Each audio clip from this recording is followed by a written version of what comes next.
सुंदर रांगोळी काढते तुम्ही प्रतिमाते. मला तर अशी अजिबात जमली नसते.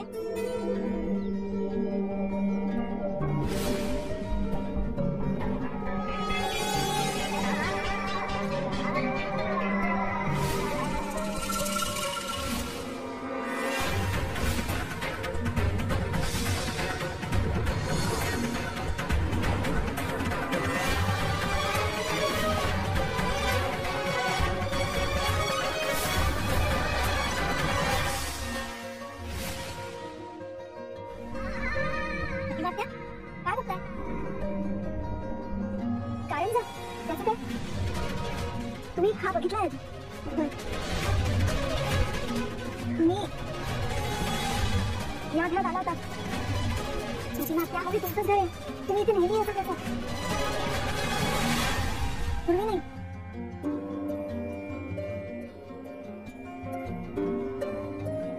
पूर्वाच्या दिवाळी मागच्या वर्षी तुम्ही दिवाळीला इथे आला होता.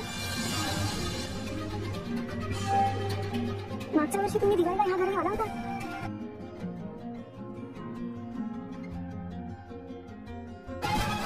सर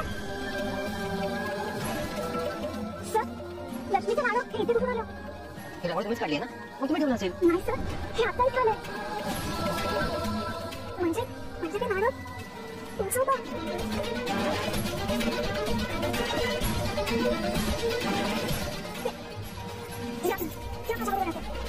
हे नाणं तुम्हाला ओळखीचं वाटतं?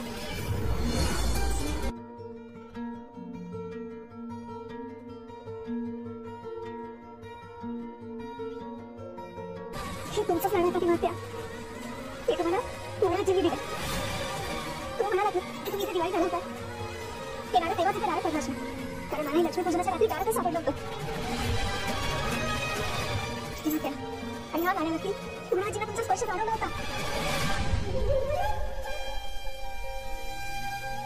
आणि हे बघा, हे तसंच दुसरं नाणं.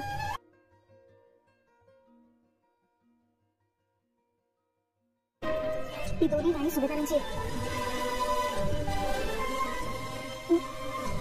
महाराज एक नाणं तुमच्याकडे आणि दुसरं पूर्णाजींकडे. तुमचं असं भर दिवाळी तिथे येणं, मला हे नाणं सापडणं, हा देवी आईचा संकेत प्रतिमात्य.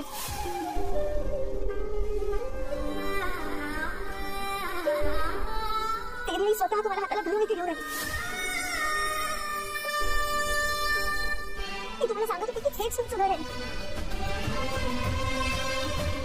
आणि आता तुम्ही परत गेला, हा तर त्याहून मोठा संकेत आहे.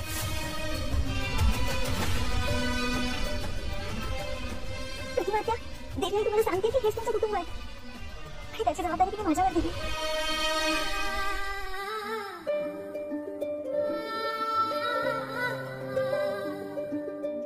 प्रतिमात्या, तुमच्या कुठल्याही आठवणी तुम्ही विसरला नाही आहात. त्या फक्त झाकवल्या गेल्या.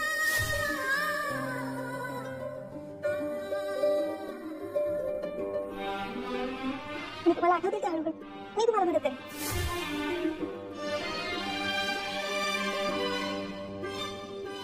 तुझ्या तोंडात साखर पडू बाळा.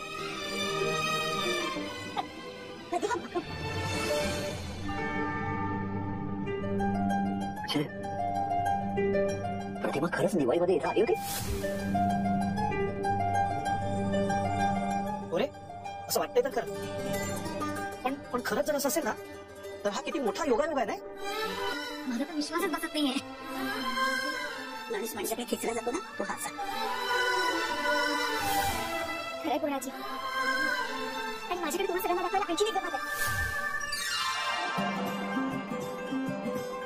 कुठली? आधीच अहो, तुम्ही आणि रविराज काकांचे डोळे झाकत. अरे आणि पूर्णाजींचे डोळे बांध. हा काय बोलकटपणा आहे? अस्मिताई, चांगली म्हणते त्यामुळे काहीतरी असंच करून बघू ना आपण. अगं काय चाललंय तुझ्यासाठी?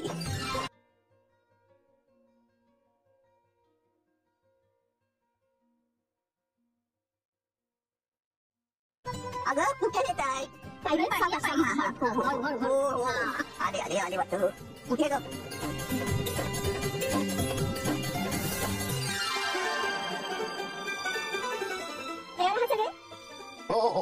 माझा तर धीर निघत नाहीये, तू काय दाखवणार आहेस?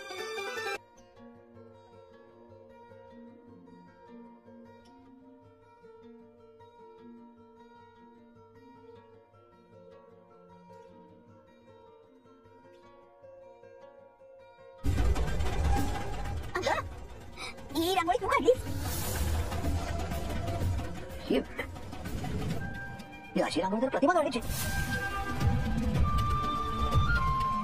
तुला तिला शिकवली असेल ना? नाही रवी रस्त्याचा, ती स्वतः प्रतिमा त्यांनी काढली आहे.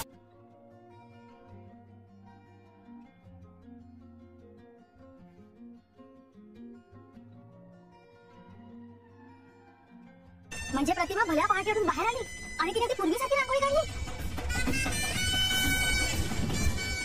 पण प्रतिमा त्यांना मल्टी टॅलेंटेड आहे खरं. दादा, पण एखाद्याच्या हातात कला असली ना तर ती अशी सगळीकडे दिसते. बाबा, बाबा ही रांगोळी बघितलं मला कळलं की ही नक्की आईनेच काढली आहे. तुम्हाला आठवतंय मी सुद्धा आपल्या घरी काढली होती तेव्हा असं नाही का चेक काढले होते आणि पाकळ्या आणि ते रंग घातले होते. अर्थातच तू प्रतिमा त्याची मुलगी आहेस ना, मग तू सेम टू सेम डिझाईन काढणारच ना ग. देवा, इतकी वर्ष वाट बघायला लागलीस, आता कुठे आशेचा किरण दिसतोय. माझ्या प्रतिमाला तिचा भूतकाळ आठवेल. मी पण त्याच दिवसाची वाट बघते, कधी तरी प्रतिमा माझ्यासमोर येऊन उभी राहील आणि म्हणेल, "पुरगाई, आळूची वडी केली, जरा चव घेऊन सांगा ना कशी झाली असते." हो ना, आणि माझ्यासमोर येऊन म्हणेल, प्रताप तुझे केस आहेत ना थोडेसे पांढरे झाले, पण गालावरच्या खड्या मात्र आहेत तशा आहेत. आणि मला बघून म्हणेल, अरे अर्जुन तू किती मोठा झालायस. आणि मला म्हणेल, अरे तू कधी जन्माला आलास.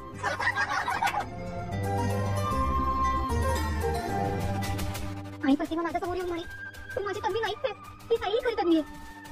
पण मी त्या दिवसाची अजिबात वाट बघत नाहीये. अरे मूर्खांनो, तुम्ही कसली भयंकर स्वप्न बघताय. बरं, आता सगळे आज जाऊया का, नाश्ता करूया? नाही, मी माझे काम आहे, मी बाहेर जाऊ देतो. अरे पण नाश्ता करून जा ना. नाही अजून तेवढा वेळ नाही. बरं, लवकर या. हाच चला नाश्ता करायला जाऊया. परत ते बनणार आहे.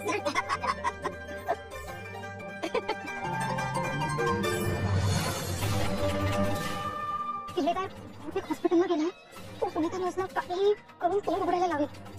त्याच्या आधी तुम्ही तिथे पोहोचा आणि ती खरंच निघून गेली ना हे कन्फर्म करा.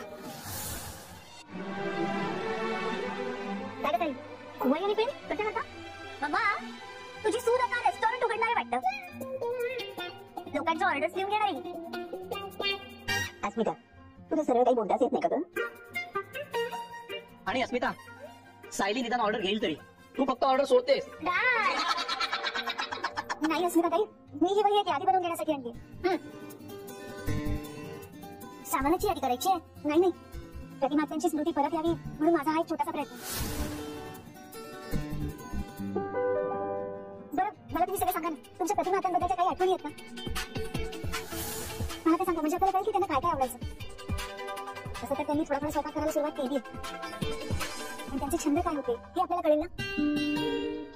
मी ते लिहून घेते. अगदी छान झाली, या यादीचा नक्की उपयोग होईल. मी सांगतो. प्रतिमाला आहे ना फिरायची खूप आवड होती. हो, म्हणजे आम्ही वर्षातून एक तरी ट्रिप करायचोच. हो ना. येस. आणि आता ना सण साजरे करायला खूप आवडतात. कारण कुठले सण असेल ती प्रत्येकासाठी गिफ्ट घेऊन येणार. राईट बोलाजी? सगळे सण साजरे करायचे आणि त्या सणांची रात्र जागवायची.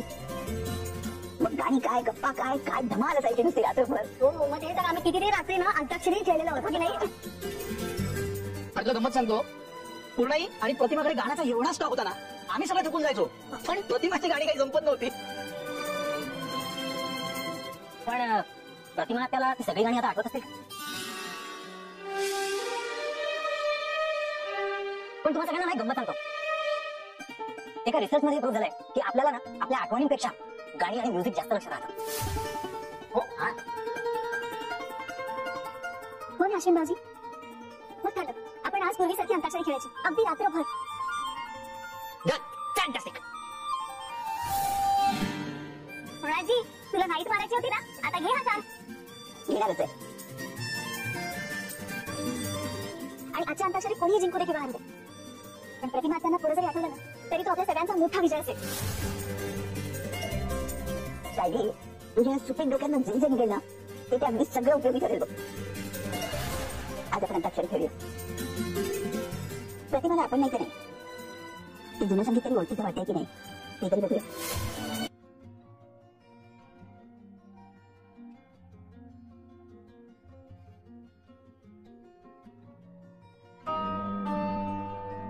प्रतिमा त्या तुमचा चहा.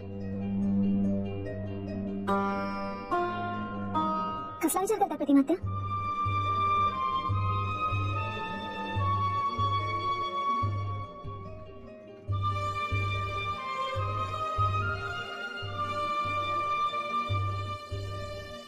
हे नाणं तुमच्याकडे होतं, तुम्हाला माहित नाही कुठून आलं? तुम्हाला आठवत नाही कोणी दिलं? अहो, हे नाणं तुम्हाला पूर्णाजीने दिलंय.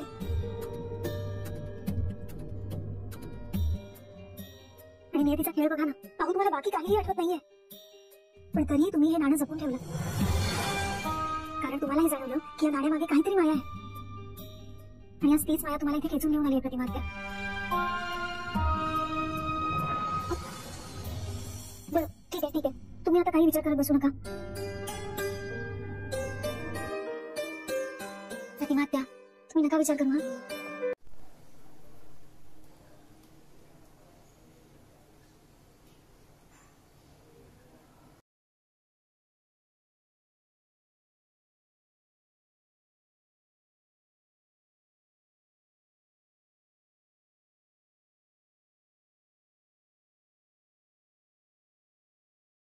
हा,